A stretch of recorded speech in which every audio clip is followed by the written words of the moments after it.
yang berikutnya tentang pengalaman ibu. Saya dengarkan memulangkan dan menemani seseorang, ya, pekerja gelap, Ya, betul? betul, betul. Yang akhirnya sakit di sini dan harus dipulangkan dan biayanya miliar mungkin kalau itu. Betul. Gimana ibu ceritanya? Jadi gini, ketika seseorang yang kita sebutnya bukan ini ya, kalau dulu sangat kasar sekali disebutnya illegal immigrant. Ya. Sekarang agak dihaluskan. Jadi unregistered resident. Oh, Artinya orang unregistered ya, resident. orang yang Oke. tidak terdaftar sebagai penduduk. Sebagai penduduk. Oke, baik. Ya, yang sama aja gitu. Ya, ya, oke. Oke. Nah, Ya, jadi terus? ketika kemarin itu saya ditelepon, Ibu Ade katanya ya, let's say si A sakit dibawa pakai ambulan, tapi kita nggak tahu dibawa kemana. Gitu. Nah, ternyata yang menelpon juga adalah orang yang unregistered juga. Oh. Jadi mereka takut, inilah ada ketakutan dan sebagainya. Nah, lagi-lagi saya terhambat dengan Privacy Act. Ya, jadi nggak mungkin lah orang Indonesia nih saya mau nyari ijazah nih, saya menggunakan kesempatannya langsung bisa nanya-nanya, nggak bisa. Saya aja yang mau mati, yang mau hidup, saya tanyain tentang ini yang nggak mungkin dijawab. Nah, ini lagi-lagi saya bilang pertama mikirnya dari daerah situ hospital yang saya pertama suspek akan dibawa adalah Joondalup Hospital. Saya nelpon, saya mencari seorang, Anda siapa? Matilah saya. Pertanyaannya selalu begitu. Anda siapa? Saya bilang, kalau Anda tidak mengizinkan saya untuk bertanya, akan mencari, oh kata dia gini, silakan ditanya saja ambulans company. Gitu. Saya nanya ambulan, Anda siapa? Sama saja. Sama siapa? Nah, yang akhirnya saya mencari keluarganya. Nah, mencari keluarganya, lagi-lagi saya harus membongkar dong. Iya kan? Iya.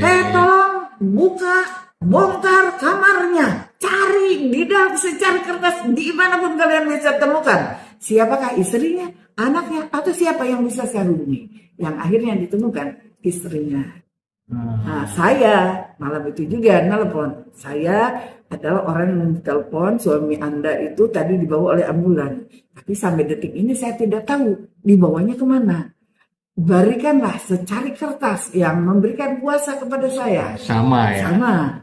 Akhirnya surat kuasa itu saya kirimkan. Akhirnya, beliau sudah dibawa ke Sir Charles Ghana. Umur berapa tuh? Dia umurnya sekitar 46 apa ya? Atau 56, 46 kalau nggak salah. Masuk ke sini jalur apa? Jalur turis visa. Nah, ini turis visa. Dan beliau sudah dalam keadaan gelap selama 12 tahun. 12 tahun. 12 tahun, gitu ya. Kerja apa terakhir? Kerjanya itu di kebun, Di kebun. Kerja keras. Tubuhnya mulai ringkih. Hancur, ringkih. Ya, ringkih. Nah, ketika dimasukkan ke situ, beliau dalam keadaan koma. Jadi saya nanya pun nggak bisa. Gitu ya. 5 hari dalam keadaan koma. Nah, bahkan pada hari Jumat yang biasa saya serving homeless, saya ditelepon pada hari Kamisnya, dia bilang sepertinya ini besok kita akan mencabut life supportnya. Jadi saya waktu itu sudah merencanakan tidak pergi ke homeless, akan pergi ke hospital untuk menyaksikan pencabutan life support. Karena saya diberikan, jadi bunyi surat kuasanya saya diberikan kuasa untuk penuh untuk bertindak atas nama keluarga, memutuskan atas nama keluarga dalam keadaan emergensi. Jika keluarga tidak bisa dihubungi, maka saya yang bisa membuat keputusan. Dan saya sudah sering menyaksikan pencabutan life support. Dan itu bukan pengalaman yang sangat indah. Saya masih mendengar jika selang dicabut, ada yang langsung meninggal, ada yang kerak. Enggak, saya nggak bisa makan sampai 3 hari. Kasihanilah saya. Jangan sampai saya melakukan itu untuk terus-terusan. Jadi saya datang ke situ, sepertinya dia memperlihatkan ingin hidup ya. Jadi pada saat saya datang tidak jadi. Bahkan, gitu ya? Iya, bahkan dia siuman. Wow. Nah, cuman ada cerita keajaiban ya. Keajaiban. Karena ya itulah namanya yang umur itu bukan kita yang ngatur. Betul, gitu. betul. Nah, jadi ada ininya, dia bangun, terbangun. Apa yang terjadi? Karena saya nih sekarang dengan surat ini saya kasihin. Jadi setiap ada akan langkah apapun atas perjalanan saya kan, siapa yang mau bayar? Itu pertanyaan. Saya bilang, saya diberi kuasa untuk menghadapi apapun yang kalian lakukan di sini. Jadi selama surat kuasa ini ada, saya yang akan bertindak atas semua keluarga. Kalau Anda tanya siapakah yang mau ini yang akan membayar, saya bilang saya tidak ada kekuatan untuk membayar itu, tetapi saya ada di sini untuk menyampaikan kepada keluarga. Jadi dalam artian diberi kesanggupan dulu. Kalau enggak, tapi di sini pasti akan dirawat, tapi sebatas mana dan sebagainya. Ya. Dan prosedural. Nah, yang akhirnya semula dari yang urgentnya, yang kritikalnya. Ya. Nah, dia pun lumpuh sebelah dari ini ke bawah. Di mana akan membutuhkan waktu berbulan-bulan untuk recovery. Berapa biaya yang harus dikeluarkan? Kalau di sini. Makanya saya approach kepada hospital. Nah, yang sekarang ini saya mau memberikan sebuah statement ya. Keren. Kita punya konjen yang ini memang beda, luar biasa. Wah. Dari mulai ini, case ini ya, pemulangan yang ini diikuti oleh Pak Konjen dari day one. Saya bilang Pak Konjen, ini ada case. Kalau kalian maju duluan, nanti ditanya, siapa yang mau biaya? Ada nggak jawabannya? Kumpulkan dulu jawaban dan sebagainya. Kalau tidak, izinkan saya di depan, tapi saya ingin kalian melihat apa yang saya lakukan. Apa pertanyaannya? Seperti apa prosesnya? Wow. Saya ingin kalian menyaksikan. Karena ini pertama kali saya diikutin oleh KJRI. Selama ini nggak pernah? Nggak pernah, dari awal sampai akhir. Wow. Jadi ini kredit untuk Pak Konjen ya. Pak Konjen, terima kasih. Mohon maaf saya bocorin ya. Dan semoga Pak Konjen nanti yang akan direbutkan oleh warga Pak Konjen. Pak Irfan, terima kasih. Terima kasih banyak. Nah, jadi Pak Irfan memberi, setiap pagi Pak Irfan selalu, gimana Bu Ade prosesnya, bagaimana update. Kebayang nggak seorang Konjen memberikan perhatian. Dan saya merasa big feeling boost up ya. Karena diberi semangat gitu. Walaupun pada kenyataannya kan saya harus meninggalkan bisnis, saya harus jalan kakinya itu loh dari tempat parkir tuh jauh. Nah, itu yang harus bayar tahu. Parkir juga mahal parkirnya. Makanya jangan merepotkan. Nah ini repot karena saya ini seorang pengusaha. Nah saya masih punya kesempatan untuk meninggalkan usaha. Kalau pegawai kan nggak mungkin. Kalau pegawai yang bekerja untuk orang nggak mungkin bisa menolong sebebas ini ya. Dan alhamdulillah ya. Pak Konjen mengirimkan Pak Umar selalu datang dengan saya nanti lihat seperti apa prosesnya. Nah, jadi ketika itu saya mengajukan bagaimana kalau treatmentnya kita lanjutkan di Indonesia saja. Ibu yang mengajukan? Iya, karena kan biayanya besar. Kata dia boleh asal syarat-syaratnya dipenuhi. Apa itu? Apa syaratnya? Pertama, katanya ya, dia harus ketika sampai ke Indonesia dia harus langsung di-admitted to another hospital. Dan saya mau surat admission dari hospital accepting bahwa dia akan masuk ke hospital. Wow. Nah bedanya kalau di sini saya gerak serba cepat. Yang dari rumah sakit yang dituju ini mengeluarkan sebuah surat butuh 3 hari men. Berarti 3 kali 3.750 adding to the bill. Ini mohon maaf ya, saya harus bahas ya. Saya bergerak cepat karena ngitung dolar. Di sana tidak ngitung rupiah, tidak ngitung dolar. 3 hari untuk sebuah surat. Lagi-lagi saya Pak Irfan, 100 juta itu. Tolonglah gitu ya. Ini bagaimana bisa nggak percepat gitu. Akhirnya Pak Irfan turun tangan juga. Sehingga itu juga mendapatkan sebuah. Di rumah sakit di mana Bu? Di Sanglah. Di Sanglah Hospital ya, karena supaya ini. Dan ketika beliau datang nanti tiba di airport harus diangkut sama ambulans. Nah itu pun harus tertera di suratnya. Will be picked up by ambulance from the dari pesawat. iya aja, yang penting lancar gitu. Oh sudah begitu, oh belum, dia harus naik pesawat yang bisnis kelas. Duh, kok bisnis kelas? Karena supaya dia bisa nyender, takutnya kekurangan udara, belum ada yang bisnis kelas. Apa sudah cukup? Oh belum, harus didampingi oleh register nurse dari Australia. Dari sini. Wow. Sekarang gini, saya nanya, jika Anda bekerja sebagai nurse, mengambil cuti 3 hari, ini kan minimum harus 3 hari ya? Tanpa dibayar, apakah Anda mau? Ini nggak ada bayaran loh. Iya. Oke. Anda mau nggak ambil cuti 3 hari? Nah, saya cari di sana ke sini. Nanti pertanyaannya, terus nanti kalau ada apa-apa di situ, efeknya kepada saya apa? Ini itu wajar. Dia wajar. Pastilah. Iya. Kalau misalnya dia meninggal di pesawat di udara, apakah berbeda? Saya bilang, beris. Ini tidak ada bayaran. Akhirnya saya mencari, sangat sulit. Nah, tiba-tiba, gitu ya, ada seorang anak nurse muda baru 2 tahun graduate. Orang Indonesia. Oh. Saya approach orang tuanya dulu. Ibu, ini kita ngomong, saya akan menyebut nama aja supaya kredit go to them ya. Iya. Ibu Umi Komsa dengan Pak Muslim orang tuanya, sama Ibu Umi. Orang Indonesia tinggal di sini, betul. Oh. Wow. Pak Muslimnya adalah chef ya. Jadi saya bilang gini, saya kesulitan, saya membutuhkan seorang registered nurse, dan saya yakin anak ibu itu registered nurse.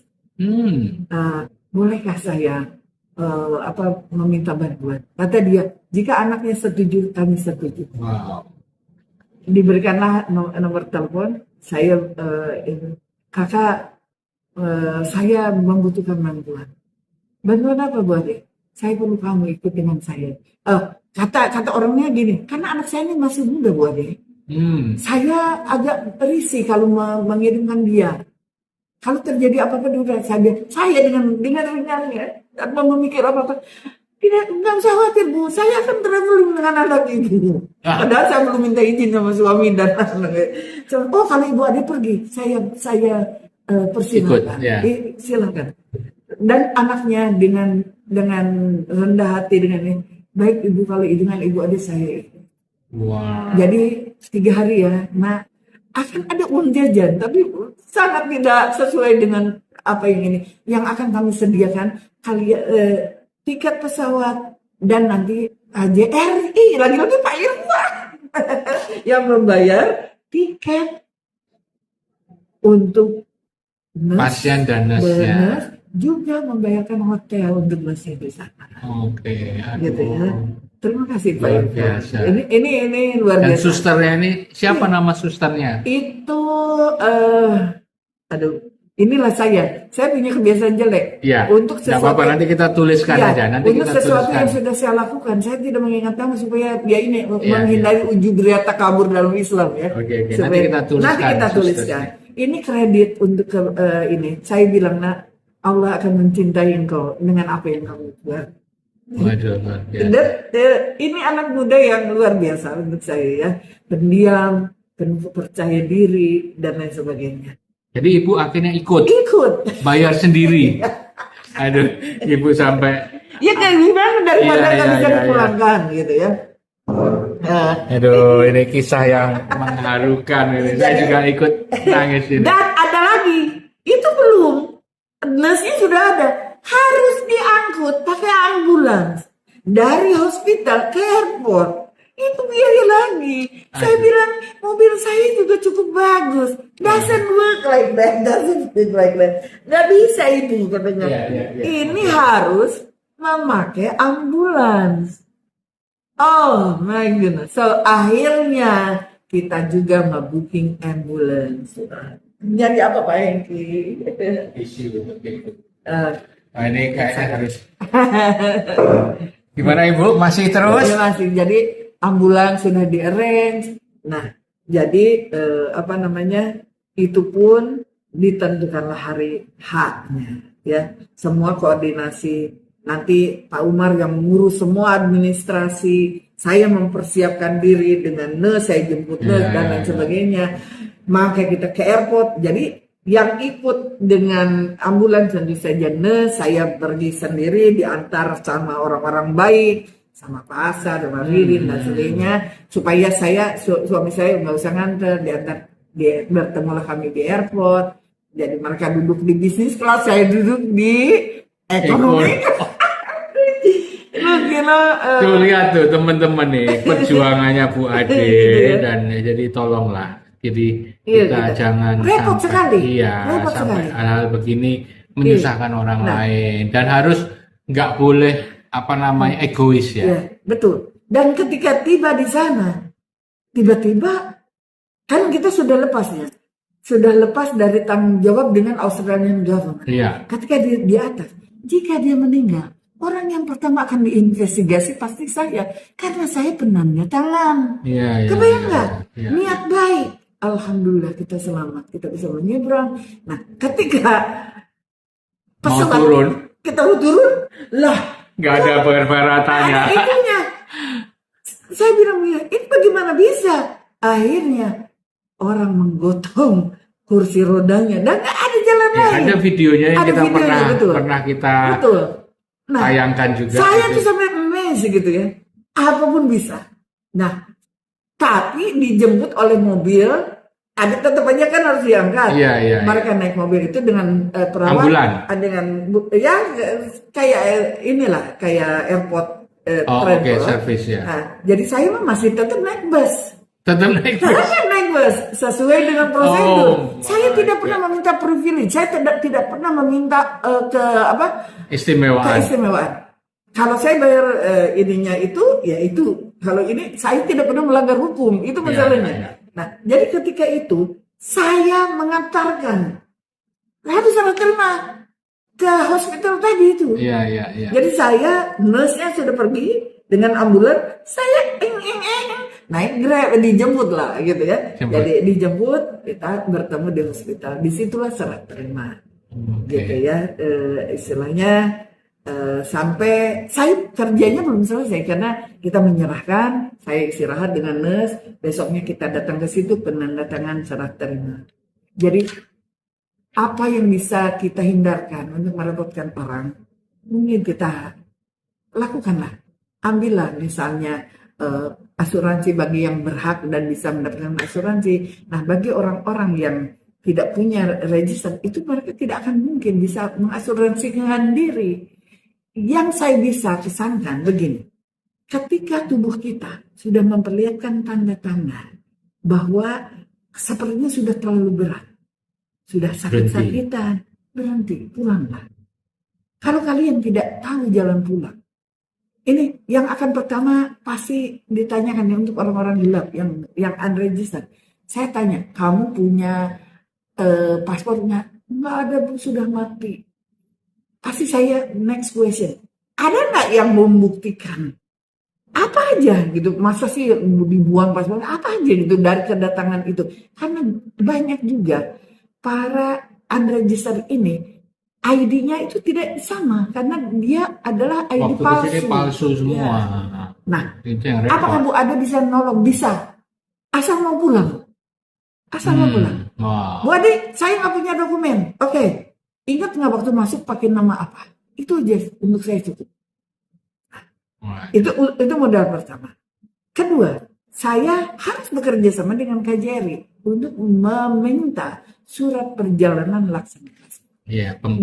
Sekali jalan, gitu ya. Nah, karena kalian, misalnya kalau dalam keadaan sehat, belilah tiket sendiri. Masa gue yang iniin ya? Kalian sudah cukup. Tapi masalahnya Pak Hengki, orang-orang ini mengirimkan duitnya banyak yang udah ke sana. Dia hanya menyisakan untuk bayar kos dan makan. Jadi ketika ada insiden begini, mereka memang nggak punya uang. Ya ini sebetulnya memang mereka berjuang ya. Tapi yang harus dipikirkan adalah mereka harus memikirkan juga istilahnya apa, bukan hanya dirinya sendiri, tapi juga masyarakat. Karena kalau nggak akan merepotkan. Kebetulan kalau ketemu orang seperti Ibu Ade. Ya pasti Tuhan akan menunjukkan yang lain. Saya tidak bilang ya maksudnya begini, kalau akhirnya terlantar, kayak tadi lah misalkan teman WHV segala macam, kalau nggak ada yang ngurus, terus gimana? Ya kan? Ya. Akhirnya kan jadi walaupun gini, saya menjadi point of contact akan ini misalnya ke KJRI, tetap aja kan harus ada orang pertama yang menerima berita gitu loh. Betul. Ya. Dan ini benar-benar ya. Jangan memaksakan diri ke sini. Fisikal ya, fisikalnya harus mengenal diri. Betul. Ini sudah kayak begini nih, udah nggak biasa. Karena ini yang saya pulangkan ini, satu itu leukemia. Sudah stage 5 loh. Oh. Yang pertama itu ya.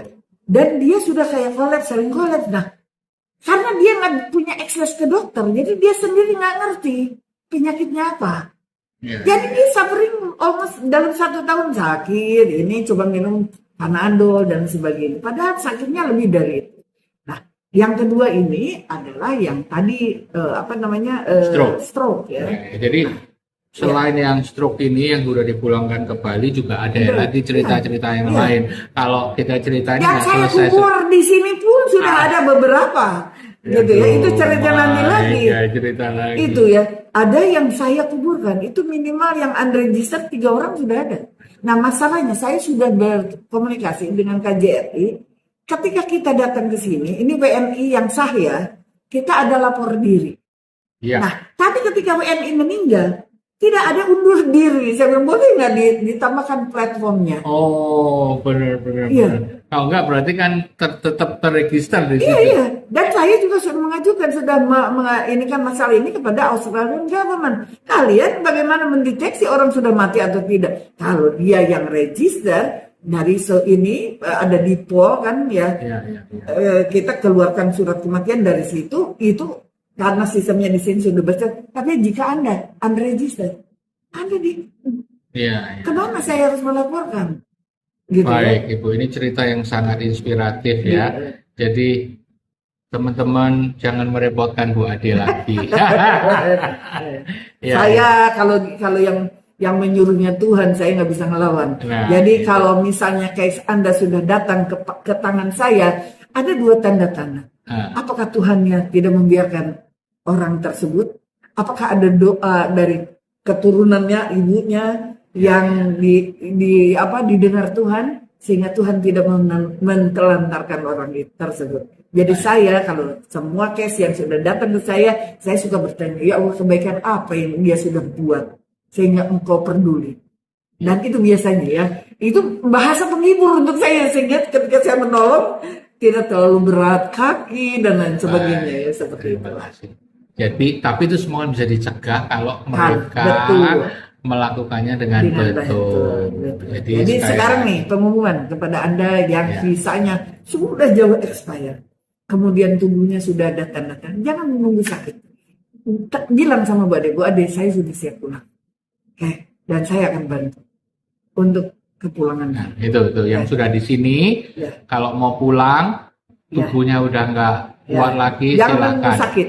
Apalagi jangan menunggu meninggal. Ya, dan yang belum datanglah dengan benar. Ayo ke Australia dengan benar. Carilah visa yang benar, kemudian jalannya juga benar. Gitu. Pokoknya gini, kalau diiming-iming, bayar sekian, udahlah itu mah pasti kalian akan ditipu. Udah gitu aja ya.